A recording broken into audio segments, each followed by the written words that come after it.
Je ne sais pas vraiment si ce sont les profondeurs qui me font entendre des choses ou si c'est la quasi-absence de lumière qui me joue des tours, mais depuis que mon bateau a coulé au niveau de cet iceberg gigantesque que vous voyez là, que j'ai d'ailleurs nommé l'iceberg des mystères irrésolus, il se passe des choses vraiment bizarres. D'ailleurs, lors de mon dernier récit, je vous avais parlé de ce que j'avais vu à la surface, puis de ce qu'il y avait une fois la tête sous l'eau. Et là, là, on est déjà bien plus bas. On va parler de sujets qui, pour certains, feraient mieux vraiment de rester où ils sont, c'est-à-dire au fond de l'eau. Je vous souhaite les amis la bienvenue dans la partie 3 de l'iceberg des mystères non résolus. Attrapez votre meilleur snack, prenez votre boisson préférée et installez-vous bien confortablement, parce que ça va aller crescendo. Bonne vidéo.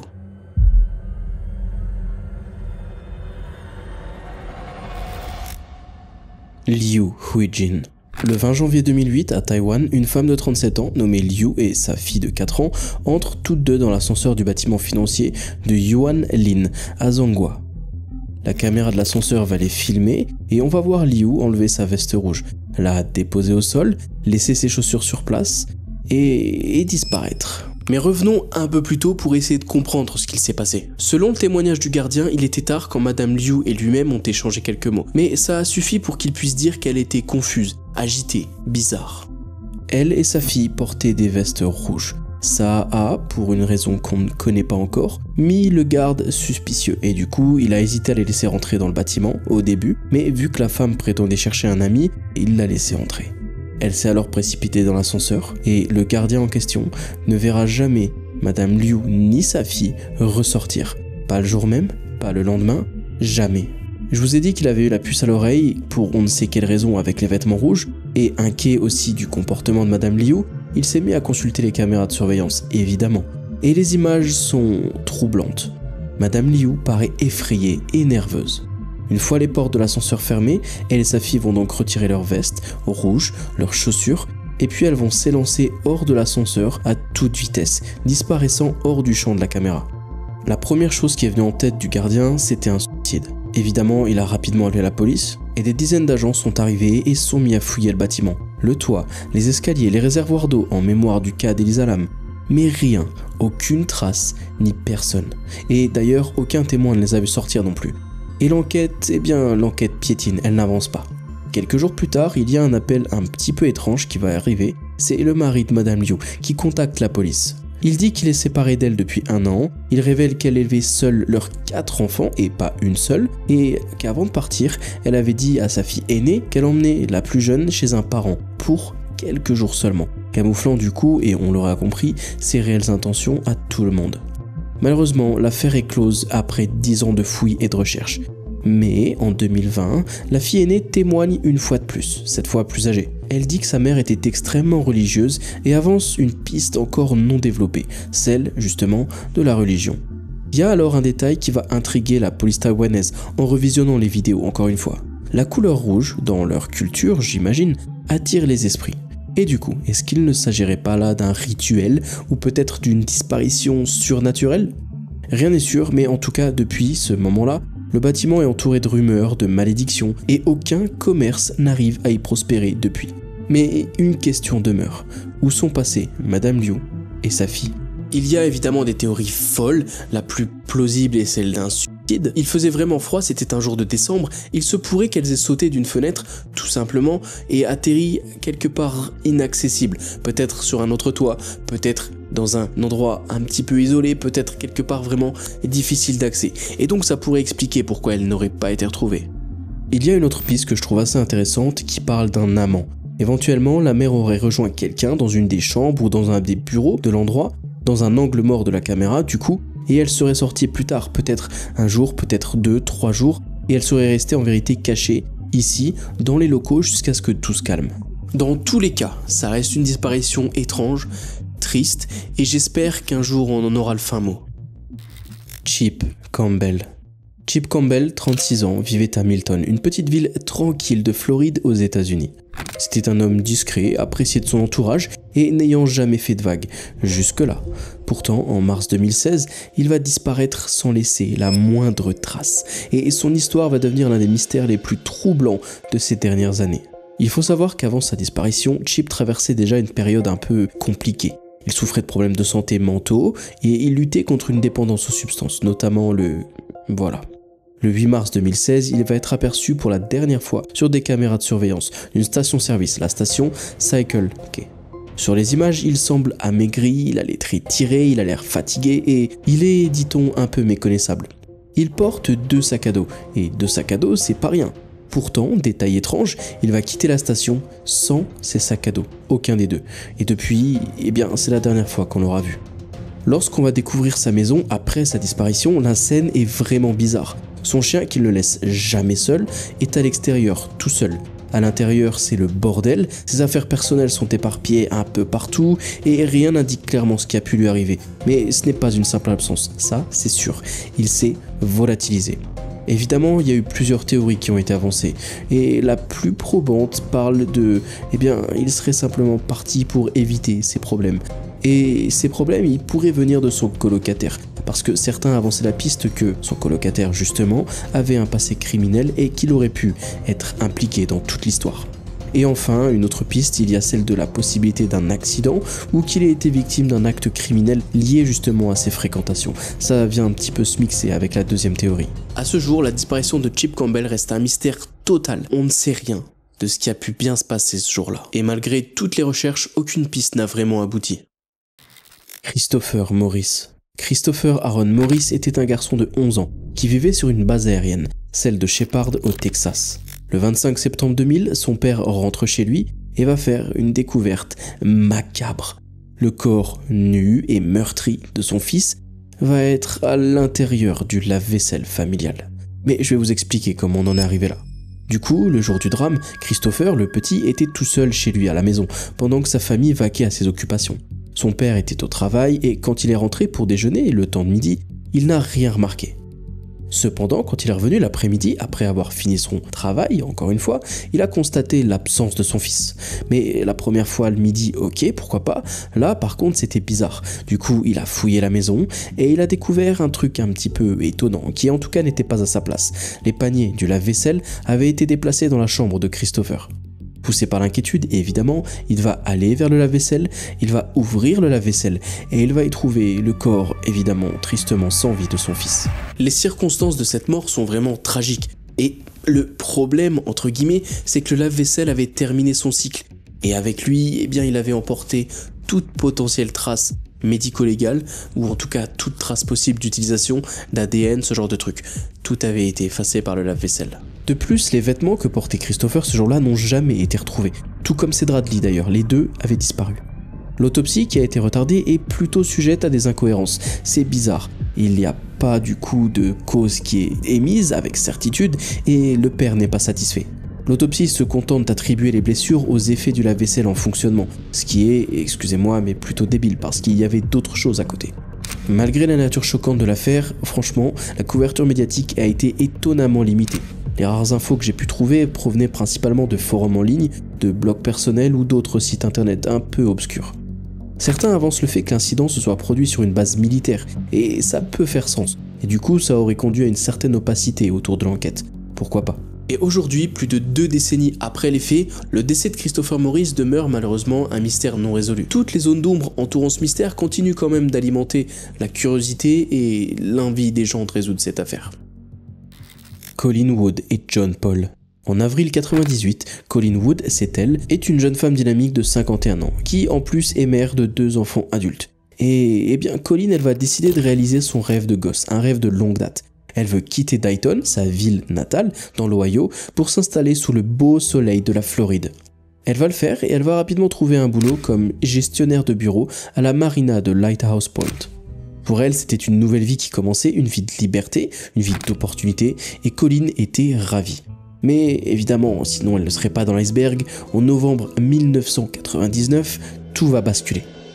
À la recherche d'une seconde chance en amour, elle répond à une annonce personnelle trouvée dans un journal.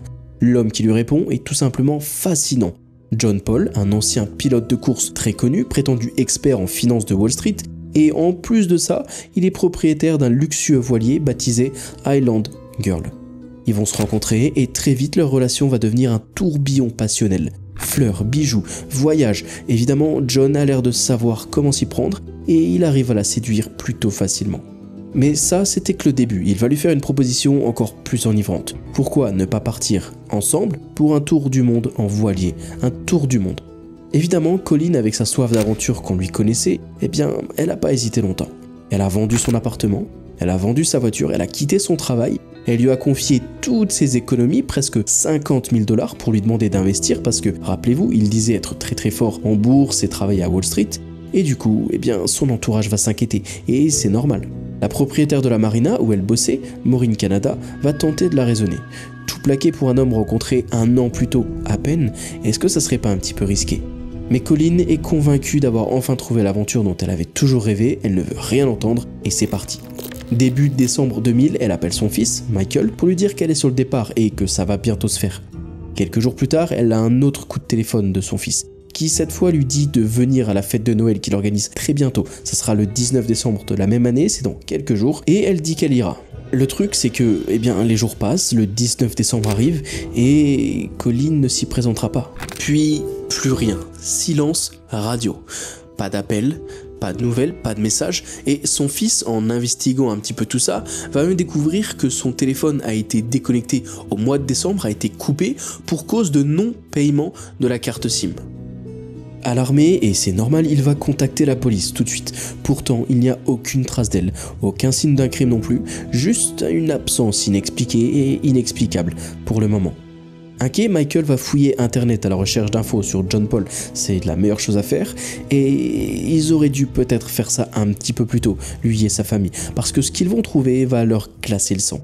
John, c'est pas seulement un pilote de course et un financier à Wall Street comme il le disait bien. John, c'est aussi un criminel notoire. Durant les années 80, il dirigeait un réseau de trafic de drogue et il avait même tenté d'assassiner un témoin clé en lui tirant dessus. Ça lui a coûté 20 ans de prison et juste avant d'être libéré, il en avait déjà purgé 15. Il a été mis en liberté conditionnelle juste avant de rencontrer Colleen. Son projet de voyage en mer, c'était pas qu'un simple rêve d'aventure. C'était un truc complètement illégal, une violation directe de sa liberté conditionnelle, et il le savait bien. Mais Colleen, elle, n'en savait rien. Michael est maintenant certain d'une chose, sa mère est actuellement sur un bateau avec un homme dangereux. Il faut la retrouver, mais où est-elle? Son téléphone ne fonctionne plus.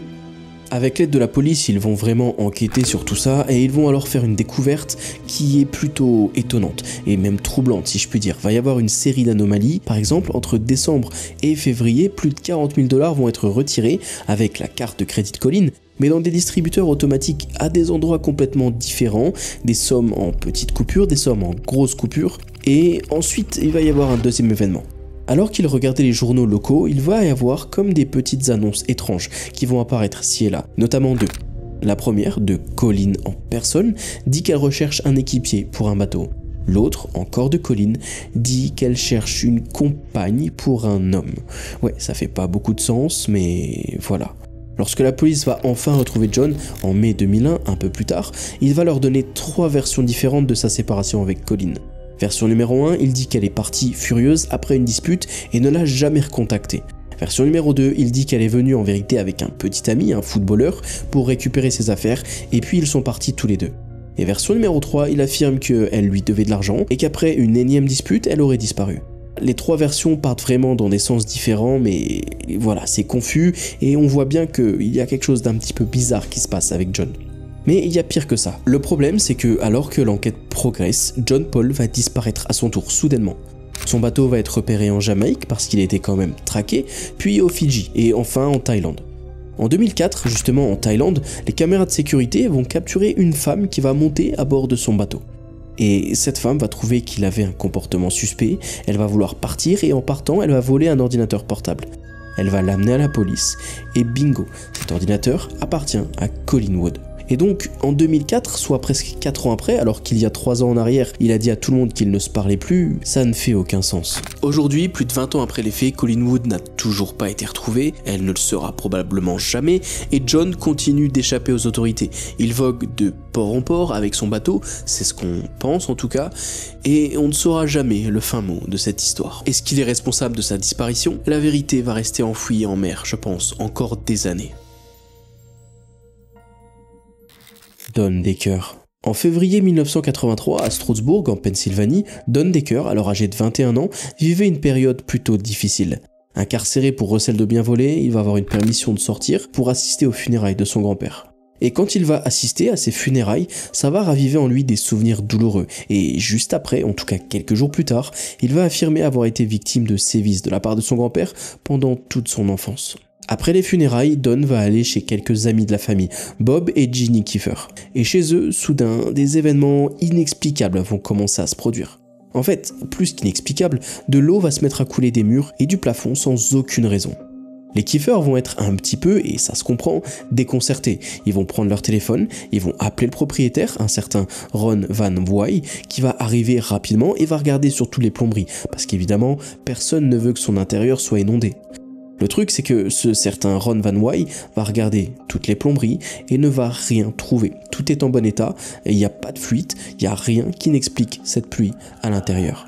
Les phénomènes vont persister et d'autres témoins dans les semaines à venir vont rapporter avoir vu Don entrer comme dans une sorte de transe pendant ces épisodes étranges. Les autorités locales vont être appelées à venir sur place, à venir aussi constater ce qui se passe autour de Don et ils vont rien trouver, rien d'explicable. Et du coup, ils vont remettre ça sur des forces surnaturelles qui graviteraient autour de Don.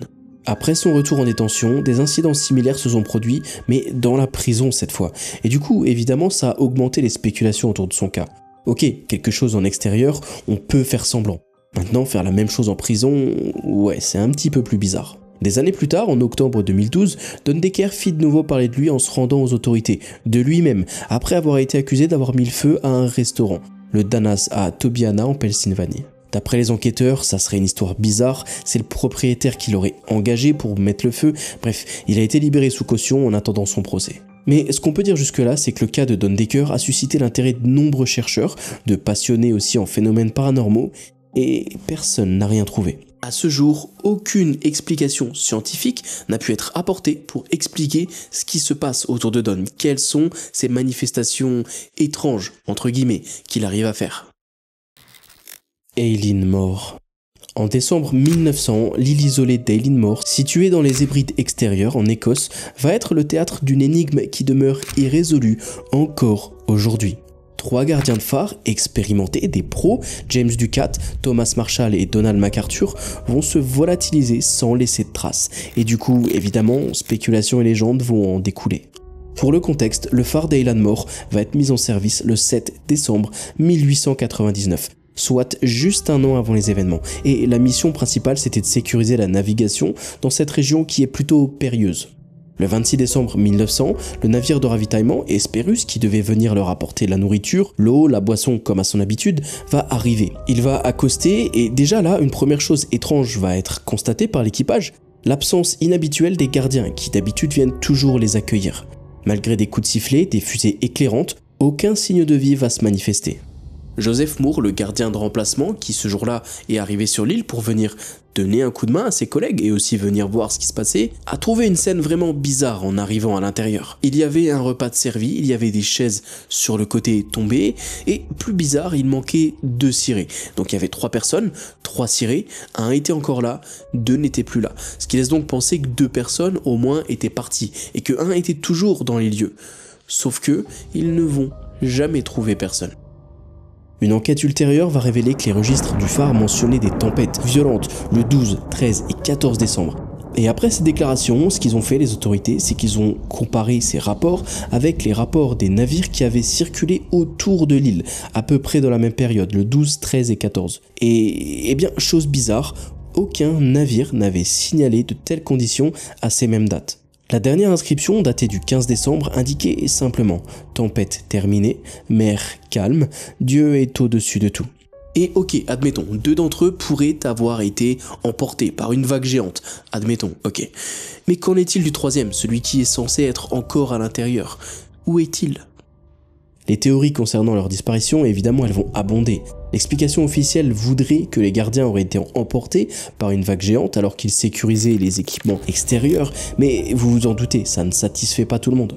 D'autres hypothèses évoquent des conflits internes, des enlèvements par des forces surnaturelles ou même une fuite préméditée. Aujourd'hui encore, la disparition des gardiens du phare d'Eileen Moore reste un mystère fascinant et évidemment ça a inspiré des livres, ça a inspiré des poèmes, des films et ça continue aujourd'hui même d'alimenter l'imaginaire collectif. Et c'est vraiment une histoire que j'adore. La famille Goddard. On va parler d'une histoire bleu-blanc-rouge qui a secoué notre joli pays pour cette entrée, et vous allez voir que c'est vraiment fou ce qui s'est passé. En septembre 1999, la France va être secouée par la disparition inexplicable du docteur Yves Godard, de son épouse Marie-France et de leurs 2 enfants, Camille 6 ans et Marius 4 ans. Ce mystère va être connu sous le nom d'affaire Godard, et ça va être pendant des années une des énigmes criminelles les plus intrigantes de la fin du XXe siècle. Du coup, revenons un peu en arrière pour avoir le contexte. On va repasser à la date du 1er septembre 1999. Yves Godard, médecin acupuncteur de 44 ans, loue un voilier, le Nick, au port de Saint-Malo. Il va embarquer avec ses 2 enfants pour une croisière prévue justement jusqu'au 5 septembre, donc 5 jours plus tard, et tout va débuter de manière la plus classique possible. Des témoins vont même rapporter avoir vu le voilier naviguer près de la baie de Bréhec entre le 2 et le 5 septembre, donc l'itinéraire était respecté. Mais c'est là que les choses vont déraper. Le 5 septembre, le canot pneumatique du Nick est retrouvé en mer, vide. Et les jours suivants, il va y avoir une succession de découvertes troublantes et macabres. Déjà, premièrement, des traces de sang appartenant à Marie-France vont être identifiées dans leur domicile familial, à Juvigny-sur-Seulles, suggérant, et c'est assez évident, un acte violent. Cependant, le corps de Marie-France reste introuvable. En 2000, le crâne de Camille est retrouvé au large de l'île de Batz. Puis c'est en 2006 que des ossements d'Yves Godard vont être retrouvés plus ou moins dans la même zone. Malgré ces découvertes macabres, rien ne va être trouvé par rapport aux 2 enfants, Marie-France et Marius. Rien du tout. Plusieurs théories ont été avancées pour expliquer cette disparition. Certains suggèrent qu'Yves Godard aurait assassiné sa femme avant de fuir justement avec ses enfants en mer, et du coup ça aurait abouti à une tragédie. D'autres pensent à un accident en mer plus simple ou à une disparition volontaire. Évidemment, il y a eu une enquête approfondie, mais aucune conclusion définitive n'a pu être établie. L'affaire Godard a inspiré de nombreux ouvrages et documentaires, témoignant de la fascination persistante pour ce mystère non résolu. D'ailleurs, en 2012, un non-lieu va être prononcé qui va clôturer officiellement l'enquête sans apporter de réponse claire aux nombreuses questions encore en suspens. Et des questions, croyez-moi, il y en a beaucoup. Granger Taylor. Granger Taylor, c'est un mécanicien talentueux de 32 ans qui vivait à Duncan, en Colombie-Britannique. C'était un mec simple qui était fasciné par l'ingénierie, par l'aviation et qui avait d'ailleurs acquis une petite réputation locale en construisant dans son jardin une réplique grandeur nature d'un avion de chasse. Mais pour le coup, c'est pas seulement son génie mécanique qui a attiré l'attention, mais c'est plutôt sa disparition qui va arriver en 1980. Et vous allez voir qu'il y a pas mal de questions qui restent et qui gravitent encore tout autour de ce mystère. Avant de disparaître, Granger avait exprimé un intérêt croissant pour les ovnis et les phénomènes extraterrestres, au point même qu'il avait construit dans son jardin, une fois de plus, une maquette de soucoupe volante à taille humaine, à taille réelle, et il passait de nombreuses heures dedans ou à côté à méditer et à y réfléchir. Le jour de sa disparition, il a envoyé une note à ses parents, enfin, il l'a laissée pour eux, et dans cette note, il indiquait qu'il partait en voyage interstellaire à bord d'un vaisseau extraterrestre et qu'il serait absent pendant précisément 42 mois. Regardez, voici la note en question. Cette note, combinée à son intérêt pour les ovnis, a conduit à beaucoup de spéculations sur le fait qu'il croyait réellement pouvoir embarquer pour un tel voyage. Pendant des années, la police va faire son boulot, mais aucune trace de Granger va être retrouvée. Et c'est seulement en 1986 que des fragments de son camion et des ossements humains vont être retrouvés sur le mont Prévost, pas très loin de Duncan. Bien que les tests ADN à cette époque n'étaient pas couramment utilisés, les pathologistes ont conclu que les restes appartenaient très probablement à Granger Taylor. Cependant, et c'est normal, certains de ses amis et des proches ont du mal à accepter cette conclusion et l'ont d'ailleurs contesté, soulignant le manque de preuves définitives. Et du coup, il nous reste sur les bras un homme un peu cryptique qui dit partir pour un voyage interstellaire, des restes d'hommes, des restes de camions, une lettre vraiment bizarre, et c'est tout. C'est pas beaucoup. Jim Donnelly. Le matin du 21 juin 2004 semblait être une journée comme les autres pour Jim Donnelly. Ingénieur respecté, père de famille aimé et dévoué, il va quitter sa maison d'Auckland tôt comme il en a l'habitude. Il va passer acheter un muffin et ça semble être un détail anodin, mais vous allez voir que rétrospectivement, ça va devenir bizarre, parce que c'est la dernière chose qu'on sait avec certitude sur lui. On suppose ensuite qu'il est arrivé au Glenbrook Steel Mill, son lieu de travail, il a garé sa voiture parce qu'on l'a retrouvé ici, et il est rentré dans son usine. Et puis, plus rien, silence radio. Jim Donnelly va littéralement se volatiliser. Aucune caméra de surveillance ne capte ces derniers instants, aucun collègue ne se souvient l'avoir vu après son arrivée, c'est comme si, en l'espace de quelques minutes, il s'était évaporé. Évidemment, rapidement, son absence va inquiéter, sa femme Tracy, qui n'avait pas de nouvelles, va alerter la police, et les recherches vont commencer rapidement. En premier, ils vont commencer par l'usine, ce qui fait assez sens. Elle va être fouillée de fond en comble, des zones dangereuses comme les hauts fourneaux vont être inspectées, mais aucun indice, aucune trace, pas de corps, pas de vêtements, rien du tout. Pas le moindre signe de lutte non plus. Jim a disparu sans laisser de traces. Et d'après ce que j'ai lu, ce qui rend l'affaire encore plus bizarre, c'est le comportement de Jim un petit peu avant tous les événements. Il était bizarre, distant, un petit peu la tête ailleurs, et il semblait vraiment préoccupé par quelque chose. Mais par quoi? Est-ce qu'il savait quelque chose que les autres ignoraient? Est-ce qu'il était en danger? Est-ce qu'il avait prévu de disparaître? Les théories s'enchaînent, mais aucune ne permet d'expliquer l'inexplicable. Certains pensent à un accident industriel qui aurait été correctement dissimulé, peut-être une chute fatale dans un des fours de l'usine, mais toujours pareil, il n'y a aucune preuve. D'autres évoquent un suicide, mais sa femme rejette cette hypothèse. Jim aimait sa femme, il aimait ses enfants, et il n'aurait jamais abandonné sa famille sans un mot. Près de 20 ans plus tard, le mystère reste entier. Jim Donnelly est-il toujours en vie quelque part? Ou alors son corps repose peut-être plutôt dans un coin oublié de l'usine? Pour sa famille, l'attente est insupportable. Car, et je peux me mettre à leur place, tant qu'il n'y a pas de preuves, il reste une lueur d'espoir, et un gouffre de questions sans réponse. Le stalker du téléphone. En 2007, dans la paisible ville de Fircrest, à Washington, la famille Kuykendall a été plongée dans une série d'événements aussi mystérieux qu'angoissants. Tout a commencé lorsque Courtney Kuykendall, une adolescente de 16 ans, a reçu des messages de ses amis lui demandant pourquoi elle leur avait envoyé le mot « gay ». Surprise, Courtney, évidemment, elle a lié être à l'origine de ces envois. Et c'était vraiment pas elle. Peu après, des appels et des messages menaçants ont commencé à affluer, non seulement vers elle, mais aussi vers sa famille et ses amis proches. L'auteur était inconnu et quand il appelait, ça affichait le nom Restricted. Il proférait des menaces de mort au téléphone, il évoquait des agressions sexuelles et prétendait même vouloir tuer les animaux domestiques de la famille et des amis. Les appels ne se limitaient pas qu'aux menaces verbales. Le harceleur semblait avoir une vraie connaissance intime des faits et gestes de la famille parce qu'il arrivait avec précision à décrire par exemple les vêtements portés par les différents membres. Et il répétait aussi des conversations privées prises dans la chambre, prises dans la cuisine, y compris celles tenues en présence de la police. Plus inquiétant encore, les téléphones de la famille s'allumaient d'eux-mêmes, leurs sonneries changeaient d'eux-mêmes sans intervention, et même après avoir remplacé leur téléphone, changé de numéro, le harcèlement persistait. Dans une tentative un petit peu désespérée de se protéger, les Kuykendall ont fait installer un nouveau système de sécurité chez eux, un digicode pour la porte d'entrée. Et après quelques jours, ils ont tous reçu le même message flippant. Je connais le code de la porte d'entrée. Cette intrusion dans leur intimité a semé la terreur au sein de la famille, évidemment, et ça les a laissés dans un état de vigilance constante. Les autorités locales, déconcertées par cette affaire bizarre et unique, ont mené une enquête approfondie. Les appels semblaient provenir du téléphone de Courtney elle-même, ce qui a au début, et c'est normal, suscité des soupçons à son égard. Cependant, les incidents se produisaient même lorsque son téléphone était éteint ou loin d'elle, du coup l'hypothèse d'une implication de sa part a rapidement été écartée. Malgré les efforts des enquêteurs, aucune explication définitive n'a pu être trouvée, et du coup, cette pauvre famille, ainsi que les deux autres familles qui étaient également ciblées, ont été laissées sans réponse et vivent dans la peur. Le plus probable, ce serait un hacker qui n'a pas été trouvé à ce jour, qui aurait pu éventuellement passer sur leur réseau par je ne sais quelle façon, et qui aurait terrifié la famille pendant des mois. Fort heureusement, il ne leur est jamais rien arrivé de physique, rien de pire que des insultes, des menaces, des appels étranges. Mais malgré tout, vivre sous le joug d'un stalker, ça reste une expérience flippante. Lars Mittank. Ok, calmez-vous. Je sais que parmi vous, beaucoup connaissent déjà l'histoire de Lars Mittank, mais je vous assure qu'il a sa place dans cet iceberg. En juillet 2014, Lars Mittank, un jeune Allemand de 28 ans, a mystérieusement disparu, après un comportement des plus troublants et erratiques. Tout commence lorsqu'il part en vacances avec des amis à Varna, en Bulgarie.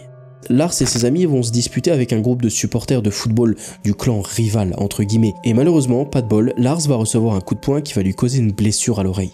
Il va rapidement aller voir un médecin parce qu'il avait vraiment mal et ce médecin va lui diagnostiquer une perforation du tympan, donc évidemment qu'il avait mal, et lui déconseiller de prendre l'avion immédiatement. Il va pas pouvoir rentrer chez lui, ses amis eux vont rentrer en Allemagne et Lars Mittank va rester seul en Bulgarie pour récupérer quelques jours. Il va s'installer dans un hôtel juste à côté de l'aéroport et bien là les choses vont rapidement et bizarrement devenir étranges. Il va commencer à se comporter de manière bizarre. Il va appeler sa mère, paniquer, il va lui dire qu'il est suivi, que des hommes veulent le tuer et ensuite ça va s'enchaîner rapidement. Il va quitter précipitamment l'hôtel où il était, il va prendre un taxi pour l'aéroport, et dans l'aéroport, il va se rendre chez un docteur.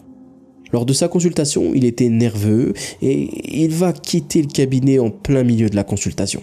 Les caméras de surveillance de l'aéroport captent alors une scène vraiment bizarre, mais tout est bizarre jusque-là, de toute façon.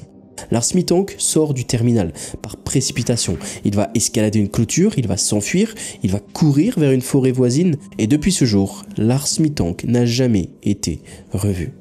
Voici la vidéo en question.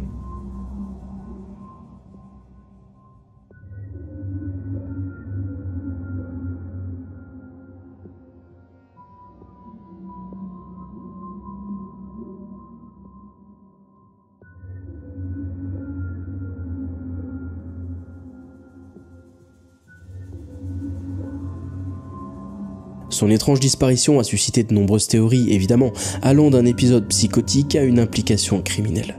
Malgré les énormes recherches et les appels à témoins de la famille, Lars Mittank reste une énigme énorme.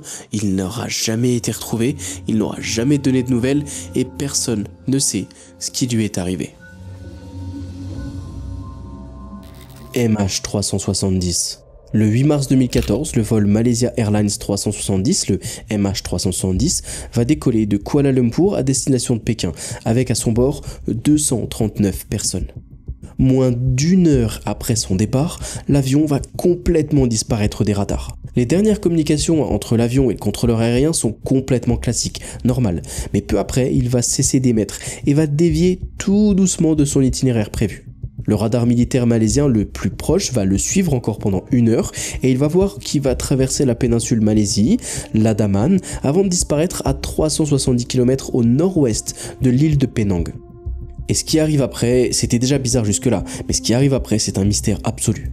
L'enquête initiale va se concentrer sur la mer de Chine méridionale et la mer d'Andaman, un petit peu plus loin. Mais une analyse des signaux satellites au-dessus va révéler que l'avion avait poursuivi sa route au final vers le sud de l'océan Indien. Malgré des recherches massives, un déploiement énorme et la plus coûteuse de l'histoire de l'aviation, aucun corps, aucune épave, aucun débris, rien ne va être retrouvé. Seules quelques pièces de débris vont être échouées sur les côtes de l'océan Indien entre 2015 et 2016, donc 1 à 2 ans plus tard, et ok, elles vont être confirmées comme appartenant au vol MH370. Mais c'est tout, on parle là de seules quelques petites pièces, quelques menus débris, c'est rien du tout. Donc là, en fait, ok, on a une pièce du puzzle, c'est très bien, mais il y en a encore tellement d'autres. Comment est-ce que l'avion s'est crashé? Pourquoi est-ce que l'avion s'est crashé? Où est-ce que l'avion s'est crashé? Malgré les 120 000 km² fouillés d'océan, pourquoi rien n'a été retrouvé à part quelques mini-débris? Et tout ça sur 3 années, c'est quand même bizarre. Évidemment, les théories vont affluer. Hypoxie, détournement, sabotage, ou peut-être même un simple problème mécanique? L'enquête officielle de 2018 reste sans réponse définitive, et aujourd'hui encore, le vol MH370 demeure la plus grande énigme de l'histoire de l'aviation. Le mystère de l'île d'Hawke. Depuis plus de 2 siècles maintenant, l'île d'Hawke au large de la Nouvelle-Écosse est au cœur d'une énigme captivante qui attire chasseurs de trésors, historiens et aventuriers, tous hypnotisés par une chose, la promesse d'un secret enfoui sous ces terres marécageuses. Mais retournons bien en arrière parce que tout commence en 1795, quand un jeune homme, Daniel McGuinness, va apercevoir une étrange dépression circulaire sous le chêne massif, comme s'il y avait un point d'eau. Curieux, il va commencer à creuser et il va découvrir un premier puits artificiel renforcé par des plateformes humaines de chêne disposées à intervalles réguliers, un peu comme si quelqu'un avait voulu concevoir un tunnel ici pour protéger ce qui se trouvait en dessous. Ce tunnel va rapidement être appelé Puits de l'argent et ça va devenir le centre d'une quête obsessionnelle qui va traverser génération sur génération et coûter des fortunes et même coûter des vies. Au fil des fouilles et au fil des années, évidemment, les gens vont découvrir des nouvelles choses. Au début, il y a une première pierre qui va être trouvée avec des inscriptions, comme quoi, plus bas encore, il y avait un trésor énorme, des tonnes d'or. Il y a aussi des parchemins qui ont été retrouvés évoquant des Templiers et même une énorme croix en plomb datant du Moyen-Âge. Pourtant, chaque expédition va se heurter à un obstacle insurmontable. Un ingénieux système de tunnels inondables qui, à chaque tentative d'excavation, va se lancer, va se déclencher, va noyer le puits et va empêcher d'atteindre le supposé trésor. Certains murmurent que cette défense redoutable fut l'œuvre d'un pirate légendaire, par exemple celle du capitaine Kidd, tandis que d'autres suggèrent plutôt qu'il s'agirait d'un dépôt secret des Templiers. Une troisième partie des gens disent que c'est peut-être plutôt les manuscrits de Francis Bacon, voire peut-être le trésor de la couronne française. Bref, beaucoup de spéculations. Mais plus les chercheurs creusent et plus le mystère s'épaissit. Avec les années, des traces de métal ont été détectées en profondeur. Des coffres donc auraient été brièvement entrevus aussi d'ailleurs entre les flots, mais à chaque fois ces structures souterraines, qui suggèrent une ingénierie vraiment avancée pour l'époque, se referment comme un piège sur tout le monde. À ce jour, aucune expédition n'a percé le secret de l'île d'Oak. Et la question demeure, protège-t-elle un vrai trésor fabuleux? Est-ce qu'il y a vraiment quelque chose? Ou alors c'est juste un simple piège destiné à tromper les chercheurs pour l'éternité? Le pont d'Overtoun.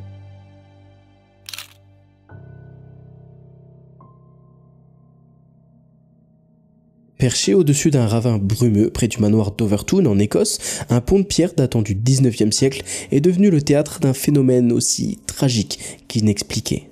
Depuis les années 50, des centaines de chiens sans raison apparente ont soudainement bondi par-dessus la balustrade, chutant d'une hauteur de plus de 15 mètres vers des rochers en contrebas. Certains, et c'est compréhensible, n'ont pas survécu, mais d'autres, miraculeusement, s'en sont sortis avec seulement quelques blessures. Mais c'est pas ça qui rend l'histoire la plus troublante. C'est que certaines de ces boules de poils, ces survivants miraculés, une fois remis sur pattes après quelques minutes ou plusieurs dizaines de minutes, sont revenus au même endroit pour sauter à nouveau. Pourquoi ces chiens, réputés pour leur instinct de survie, vont-ils se jeter dans le vide avec une telle frénésie ? Pourquoi à cet endroit uniquement et pourquoi ils vont le refaire encore? Les hypothèses abondent. Les scientifiques suggèrent qu'il se pourrait que ce soit des effluves d'urine d'animaux qui auraient fait pipi sous le pont qui pourraient déclencher chez les chiens une réaction instinctive incontrôlable. Mais ça tient pas vraiment la route. Pourquoi toujours du même côté du pont? Pourquoi au même endroit précis? Certains évoquent des champs électromagnétiques aussi, perturbant leur perception. D'autres parlent plutôt d'une illusion d'optique. Bref, il y a beaucoup de théories, mais aucun test ne peut rien confirmer. Pourtant, pour les habitants des environs, l'explication est assez claire et ça dépasse largement le stade de la biologie. Le pont d'Overtoun serait hanté. En vérité, c'est que l'endroit a longtemps été associé à des récits de malédiction et d'apparitions spectrales. Certains pensent même qu'il y a la Dame Blanche d'Overtoun qui traîne dans le coin, une entité qui entrait le domaine et qui pourrait être responsable de ce phénomène morbide. Le pont est connu uniquement pour ses décès de chiens, mais en 1994, il y a une histoire de taré qui s'est passée. Un père y est allé avec son bébé et a laissé tomber son bébé du pont, disant que son bébé était habité par le diable. C'est donc un mystère vraiment bizarre, la science ne l'explique pas, personne ne l'explique, et chaque année, chaque nouveau saut vient remettre une pièce dans la machine. Qu'est-ce qui se passe? Est-ce une coïncidence? Ou alors est-ce qu'il y a quelque chose de peut-être un peu plus paranormal qui se passe ici? Personne ne le sait. Une chose est sûre, le pont d'Overtoun reste un lieu où le réel et l'inexplicable se confondent tous les jours, et où même le meilleur ami de l'homme semble répondre à un appel invisible et mortel. Peter Bergman. Si vous avez vu les précédentes parties de l'iceberg, la partie 1 et 2, cette histoire sur Peter Bergman devrait assez fortement vous rappeler l'histoire de Tamam Shud. En juin 2009, un homme décrit comme au regard énigmatique va débarquer à Sligo, une petite ville côtière d'Irlande. Il voyage léger, il porte juste une petite valise et un manteau sombre. Il va s'enregistrer à l'hôtel Sligo City sous le nom de Peter Bergman et ça semble être un visiteur ordinaire, tout ce qu'il y a de plus classique. Pourtant, l'histoire va prouver que cet homme était tout sauf banal. Pendant 3 jours, après s'être enregistré à l'hôtel, il va arpenter la ville. Il va suivre une routine méthodique et déroutante. Tous les matins, il va quitter son hôtel avec une sacoche remplie d'objets personnels. Mais lorsqu'il revient le soir, la sacoche est vide. On va comprendre pourquoi en regardant les caméras de surveillance. Parce qu'en vérité, on va le voir jeter méthodiquement tous les objets qui sont dans son sac dans différentes poubelles disséminées à travers la ville. Et à chaque fois, il va regarder de ne jamais être suivi. Le truc, c'est que aucun de ses effets personnels ne sera jamais retrouvé. Aussi, il va acheter des timbres, il va écrire des lettres, mais aucun courrier ne sera jamais envoyé. Il va faire semblant. Son comportement, calculé et effacé, donne juste l'impression d'un homme qui cherche à disparaître sans laisser de traces, en se fondant dans la masse. Et là, ça va prendre une toute autre tournure. Le 16 juin 2009, soit 3 jours plus tard, aux premières lueurs du jour, son corps va être découvert sur la plage des Rose Point, un petit peu plus loin, vêtu uniquement de ses sous-vêtements, sans papier d'identité, sans étiquette sur ses vêtements, comme le cas de Tamam Shud, et sans aucune indication sur qui il était. L'autopsie va révéler qu'il souffrait d'un cancer en stade avancé et d'une maladie cardiaque, mais ce qui va intriguer le plus les enquêteurs, c'est un autre détail. Dans ses poumons, il n'y avait pas d'eau, ce qui signifie qu'il ne s'était pas noyé. Alors qu'est-ce qu'il foutait là? Aucune trace de lutte, aucune substance toxique dans son organisme, rien du tout. La cause du décès est un simple, entre guillemets, arrêt cardiaque. Et donc les médecins vont dire qu'il s'est simplement assis ici, allongé sur la plage, et qu'il a attendu. Mais il a attendu quoi en fait? La mort? Quelqu'un? On ne saura jamais. Mais c'est quand même une histoire vraiment bizarre, et ça me fait assez penser au film Le Truman Show. L'homme se balade dans la ville pendant 3 jours, il mène une vie qui semble normale mais qui n'a rien de normal, et on ne comprend pas, on ne sait pas. Qui est-ce? Qu'est-ce qu'il veut? Qu'est-ce qu'il fait? On ne sait rien. À ce jour, personne ne sait qui était Peter Bergman, pourquoi il a choisi Sligo pour mettre fin à son histoire, ni ce qu'il cherchait vraiment à effacer de sa vie. Son dernier secret a terminé sous les vagues de l'Atlantique, et demeure l'un des mystères les plus troublants de l'histoire criminelle moderne. Edgar Allan Poe. Ça, c'est Edgar Allan Poe, un des plus grands écrivains de son temps, père du macabre, comme on l'appelle, avec des millions de lecteurs à travers le monde. Sa vie est relativement calme et sans vagues, jusqu'à ses derniers jours, qui lui ont valu sa place ici-bas dans l'iceberg. Pour le contexte, on se retrouve une nuit d'octobre 1849, et Allan Poe a disparu depuis quelques jours de chez lui. Il est retrouvé un peu par hasard en train d'errer dans les rues de Baltimore, délirant, erratique, habillé de vêtements en lambeaux qui ne sont même pas à lui et dans un état déplorable. Évidemment, il est connu, il est pris en charge immédiatement et transporté en direction de l'hôpital le plus proche. Mais il est tellement cryptique, il est tellement perdu, il n'arrive pas à parler, il n'arrive pas à communiquer. Les seules choses qu'il dit, c'est Reynolds, le mot Reynolds ou le prénom Reynolds. Il le dit parfois en hurlant, faisant peur à tout le monde d'ailleurs, et c'est tout, c'est la seule chose qu'il dit. Et là, aucun médecin n'arrive à poser de diagnostic. Et pire encore, Allan Poe ne retrouvera pas de moment de lucidité pour leur expliquer ce qu'il s'était passé. Après 4 jours d'agonie, le 7 octobre 1849, Edgar Poe va s'éteindre. Ses dernières paroles, murmurées d'une voix brisée, sont « Lord, help my poor soul », soit « Seigneur, aide ma pauvre âme ». Mais que lui est-il vraiment arrivé ? L'auteur à succès de The Raven, qui avait quitté sa belle ville de Richmond en parfaite santé quelques jours plus tôt, disparaît pendant plusieurs jours et retrouvé dans un état lamentable, c'est quand même vraiment étrange.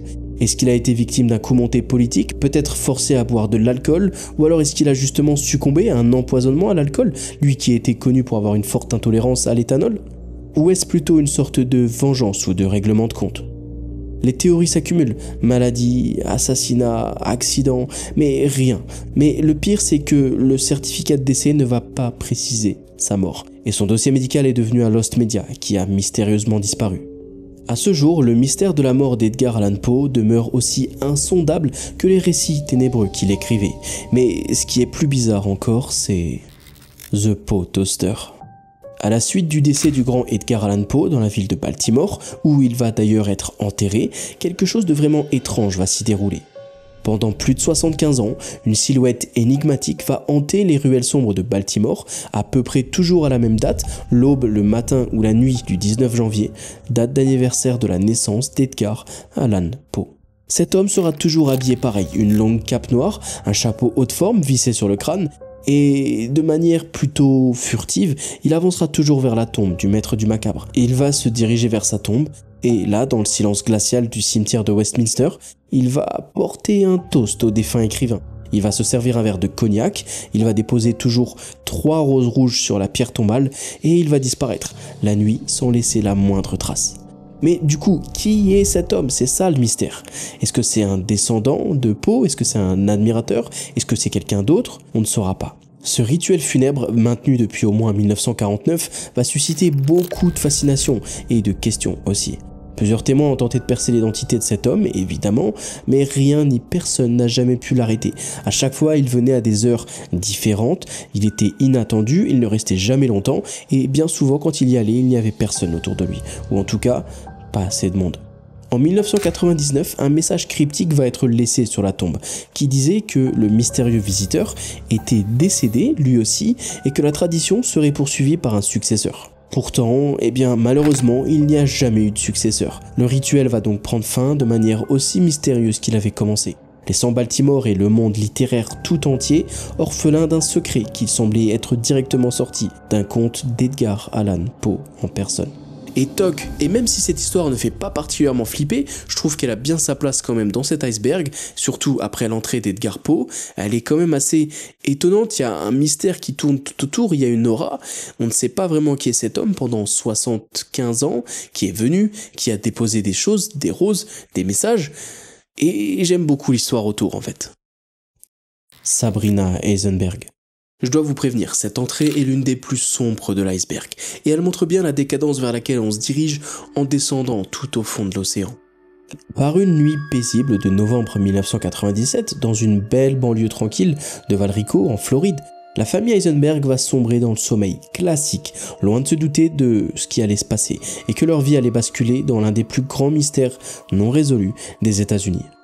Au petit matin, Marlene Eisenberg, la maman, va se lever pour aller nourrir sa fille de 5 mois, Sabrina, mais ce qu'elle va découvrir va lui glacer le sang. Le berceau était vide, la couverture était soigneusement pliée dans le lit et la petite s'était volatilisée. Paniquée, évidemment, elle va réveiller son mari, Steve, et elle va appeler le 911. Rapidement, les autorités vont arriver, mais quelque chose clochait. Aucune trace d'effraction, aucune empreinte suspecte, aucune indication d'un intrus, rien. Et ils vont même noter que la porte du garage était restée déverrouillée la nuit, et donc il y avait une brèche possible pour laquelle un inconnu aurait pu s'introduire, sans avoir à rien forcer. L'affaire rapidement prit une tournure troublante. Alors que les parents lançaient des appels désespérés à la télévision de plus en plus, plaidant et cherchant de l'aide pour le retour de leur enfant, les enquêteurs se concentrèrent sur eux avec une suspicion grandissante. Pourquoi est-ce qu'ils ne semblaient pas si tristes que ça? Pourquoi ils étaient parfois même en train de sourire? Pourquoi leurs déclarations semblaient même parfois incohérentes? La police va donc décider d'agir en secret et va placer des micros dans leur maison, espérant capter peut-être une confession. Ce qu'ils enregistrèrent les convainquit d'avoir affaire à un terrible secret. Dans ces enregistrements, bien que de mauvaise qualité, les autorités vont entendre Marlene dire « Lui as-tu dit la vérité ?» et Steve répondre en murmurant « Elle est décédée à cause de nous ». Et bingo, il n'en fallait pas plus pour que le couple soit arrêté en 1999, accusé de conspiration, de mensonges, de fausses déclarations aux autorités fédérales. Le truc, c'est que quand l'affaire fut portée devant la justice, elle s'écroula. Les enregistrements étaient tellement inaudibles qu'aucun expert n'a réussi à certifier leur contenu. Les charges furent donc abandonnées en 2001 et ça va laisser un immense vide dans l'enquête. Pendant tout ce temps, il y a eu des dizaines de signalements de Sabrina qui sont apparus aux 4 coins du pays. Il y a aussi eu des jeunes filles qui lui ressemblaient, qui ont été soumises à des tests ADN, mais rien ne correspondait. Certaines théories avancèrent qu'elle aurait été peut-être enlevée par un réseau de trafic d'enfants, peut-être donnée par ses parents, et d'autres soupçonnèrent un accident domestique plus classique, encore une fois, des parents. Le problème, c'est qu'aucune preuve concrète n'a pu appuyer aucune de ces hypothèses. Vers fin 2017, début 2018, 2 filles auraient contacté la famille Eisenberg en prétendant être leur fille Sabrina. Et évidemment, des tests ADN ont été lancés, mais le problème c'est que on n'a pas encore les résultats. En tout cas, ils n'ont pas été rendus publics. Aujourd'hui, plus de 25 ans après sa disparition, le mystère est encore entier. Et si Sabrina était en vie, quelque part, attendant peut-être même de retrouver ses parents, qui sait? Ses parents qui, eux, de leur côté, clament toujours leur innocence, mais l'ombre du doute persiste malgré tout. Susan Powell. Le 6 décembre 2009, une journée ordinaire s'ouvrait à West Valley City dans l'Utah. Mais à la nuit tombée, Susan Powell, une mère de famille de 28 ans, va s'évaporer, sans laisser la moindre trace. Son mari, Joshua Powell, va raconter une histoire plutôt absurde. Il aurait décidé de partir camper en pleine nuit avec leurs 2 fils, Charlie, 4 ans, et Braden, 2 ans, sous une tempête de neige glaciale. Lorsqu'il est revenu, au petit matin, Susan n'était plus là. Dès le début, les enquêteurs sentirent qu'il y avait un truc bizarre, quelque chose clochait. Le domicile des Powell semblait figé dans le temps, les sacs à main et le téléphone de Susan étaient toujours là, une étrange trace de sang a été découverte sur le carrelage et il y avait un ventilateur bizarrement installé, un peu comme pour masquer une odeur suspecte. Dans le coffre-fort de la maison, une lettre va être retrouvée. Susan, dans cette lettre, exprimait sa peur grandissante, confiant que si un jour elle disparaissait, cela ne serait pas un accident. Susan et Joshua s'étaient rencontrés en 2000 et s'étaient très rapidement mariés. Mais derrière les apparences d'un couple plutôt normal, il y avait en réalité une relation complètement toxique. Joshua contrôlait tout, il surveillait ses moindres faits et gestes, il l'isolait de ses proches et il lui interdisait même de gérer son propre argent. Il utilisait leurs finances pour des projets insensé qui ne faisait aucun sens. Et en plus de ça, il passait énormément de temps avec son père, Stephen Powell, qui nourrissait, et on ne le savait pas encore, une obsession malsaine pour sa belle-fille. Steven, donc le beau-père, espionnait Suzanne. Il prenait des photos, il prenait des vidéos, il allait piocher dans ses sous-vêtements. Bref, il était tordu le beau-père, un vrai taré. Plus tard, la police va même découvrir des journaux intimes où il détaillait son obsession démente. Suzanne, elle, sentait que le danger se rapprochait, mais prise au piège dans un mariage destructeur avec 2 enfants à protéger et un mari au comportement de plus en plus instable, elle était obligée de rester enfermée dans une spirale dont elle ne parviendrait jamais à sortir, ou en tout cas trop tard. Pendant des mois, Joshua Powell joua avec la police. Il refusa de les aider, il n'a rien dit aux enquêteurs et un jour il a même quitté brusquement l'Utah pour s'installer chez son père dans l'état de Washington et se montrer de plus en plus instable. Un jour, son propre fils, alors qu'il était interrogé de manière un petit peu aléatoire, Charlie, va faire une révélation terrifiante. Il a dit « Maman était avec nous en camping, mais elle ne reviendra plus. » Mais sans corps, la justice ne pouvait rien faire, malheureusement.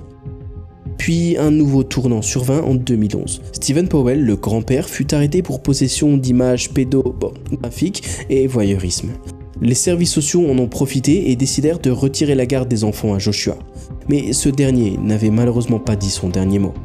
L'année suivante, le 5 février 2012, lors d'une visite supervisée avec ses fils, Joshua les fit entrer rapidement chez lui, avant de claquer la porte au nez de l'assistante sociale qui devait venir et accompagner les fils.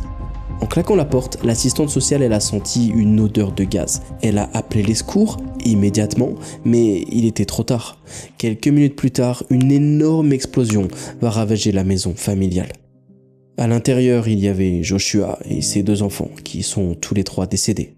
Et pour terminer, le corps de Suzanne Powell n'a jamais été retrouvé.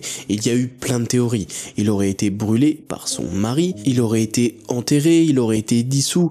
Difficile à dire, ce ne sont que des théories, mais rien de bien n'a pu lui arriver. Mais une chose est certaine, comme elle l'avait écrite dans sa lettre, Suzanne n'est pas disparue par accident. Mr. Cruel. Mr. Cruel, c'est lui. Ouais, bon, ok, c'est un criminel insaisissable qui a terrifié Melbourne en Australie à la fin des années 1980 et au début des années 90. Ses principaux traits connus étaient celui de toujours porter des vêtements noirs, toujours porter des gants et toujours porter une cagoule. Ce prédateur masqué, méthodique et calculateur s'introduisait dans les maisons au beau milieu de la nuit, neutralisait les parents et enlevait des jeunes enfants avant de les relâcher après des heures, des jours ou des semaines de séquestration et d'abus, quand il ne leur ôtait pas la vie.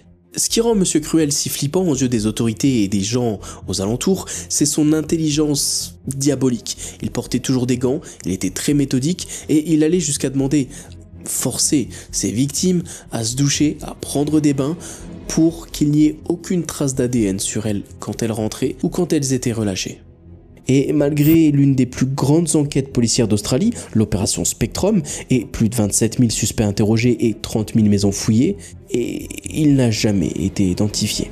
En 1991, le meurtre de Carmen Chan, une jeune fille de 13 ans enlevée sous les yeux de ses petites sœurs, a marqué un tournant macabre dans cette affaire. Son corps va être retrouvé 1 an plus tard, criblé de balles, alors que la plupart du temps les enfants étaient simplement, entre grosses guillemets, molestés puis relâchés. Malgré tout, les inspecteurs pensent que Mr. Cruel est responsable, bien que ce crime diffère de son mode opératoire habituel. D'après les rapports de police et les témoignages des victimes qui ont été relâchées, il y a de grandes chances que Monsieur Cruel filmait ou en tout cas prenait des photos de tout ce qu'il a fait, de tout ce qu'il a pu faire et de tout ce qu'il a fait jusque-là. Et donc ça aurait été vraiment une énorme piste pour pouvoir retrouver qui se cachait derrière le masque de Mr. Cruel. Aujourd'hui encore, l'identité de Mr. Cruel reste un gros mystère. Son cas continue d'obséder les criminologues et certains soupçonnent qu'il pourrait même être encore en vie, qu'il aurait un lien avec des écoles ou des médias et que c'est ce qui lui permettrait de toujours échapper les mailles du filet. Est-il vraiment toujours en vie, peut-être vivant dans l'anonymat, ou alors a-t-il cessé ses crimes par peur d'être pris ? L'une des plus grandes énigmes criminelles d'Australie demeure sans réponse, mais les autorités ont toujours bon espoir de retrouver cette ordure et de lui faire payer. Antoinette Cayedito. Le matin du 6 avril 1986, la jeune Antoinette Cayedito n'était pas dans son lit quand ses parents sont allés la réveiller. Sa mère, qui était sortie la veille, avait engagé une babysitter et la soirée s'était déroulée, d'après ses dires, normalement. Mais à 7 h du matin, le lit tristement vide. Évidemment, la maman a rapidement appelé tout le quartier et la police et un gros dispositif a été mis en place. S'en est suivi une chasse à l'homme intensive de 3 jours qui a été déployée, mais rien ni personne ne va être retrouvé. Aucun homme ne trouvait de piste, aucun chien de police ne parvenait à trouver son odeur, rien. Et là, il y a 2 choses qui clochent. Premièrement, aucune des affaires d'Antoinette n'a été emportée avec elle. Et deuxièmement, la porte d'entrée n'a pas été forcée, elle a été ouverte de l'intérieur. Retenez bien ce détail parce que ça va être important. Il y a eu quelques témoignages un peu obscurs, comme quoi la babysitter aurait fait venir du monde ce soir-là, ou encore qu'un ami de Penny, la mère d'Antoinette, était venu à 3h30 du matin toquer au carreau de la maison des Caïdito pour demander si Penny était bien rentrée. Mais toutes ces pistes n'ont rien ramené de concluant. On avance un peu jusqu'au 12 avril 1987, soit un an plus tard, quand la police du département a reçu un coup de téléphone effrayant. À l'autre bout du fil, une jeune fille qui disait être Antoinette Caïdito et qu'elle était à Albuquerque a décroché.